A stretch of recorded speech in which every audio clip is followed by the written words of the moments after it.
তো হ্যালো সবাইকে। তো আজ চলে এসেছি তোমাদের সাথে আজকে সানডে দুপুরে লাঞ্চের মেনুটা শেয়ার করতে। তো দেখতেই পাচ্ছ আজকে ছিল আমাদের সানডে স্পেশাল মেনু মাটন কষা, তার সাথে ছিল চিংড়ি মাছের তরকারি। আর আজকে স্পেশাল ছিল বাসন্তী পোলাও। তো বাসন্তী পোলাওটা কিন্তু আমি ফার্স্ট টাইম ট্রাই করলাম। আর এখানে কিন্তু চিংড়ি মাছটা দেখো আমি ভালো করে সিদ্ধ করে নিয়েছি, যাতে পরে খেতে শক্ত না হয়ে যায়। তারপরে বর কিন্তু সকাল সকাল এখানে নিয়ে এসেছিলো মাটন। আর বাবা মাটন খায় না, যেহেতু ওর জন্য কিন্তু চিংড়ি মাছটা নিয়ে আসা। তারপরে দেখো চটপট করে কিন্তু আমি মাটনটা বানিয়ে নিচ্ছি। আর মাটনটা কিন্তু আজকে খেতে বেশ খুবই টেস্টি হয়েছিল। তো তারপরে দেখো আমি কিন্তু এখানে বাসন্তী পোলাওটা বানিয়ে নিব।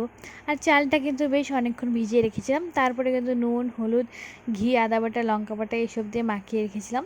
আর দেখো এখানে গরম ঘিতে কিন্তু ফোড়ন দিয়ে তেজপাতা, শুকনো লঙ্কা, গোটা গরম মশলা আর ড্রাই ফ্রুটগুলো দিয়ে তারপরে কিন্তু আমি চালটা দিয়ে নাড়িয়ে চাড়িয়ে অনেকক্ষণ ভেজে নিয়েছিলাম। তারপরে কিন্তু জলটা দিয়েছিলাম। আর জলটা কিন্তু ভীষণই ইম্পর্টেন্ট এই বাসন্তী পোলাওটা বানানোতে। আজকে আমি ফার্স্ট টাইম বানিয়েছিলাম, তো আমার কিন্তু বেশ ভালোই হয়েছিল।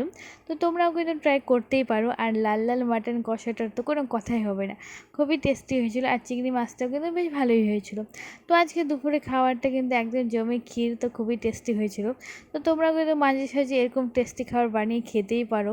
তো এসব কিন্তু সবসময় খাওয়ার না, মাঝে সাঝে।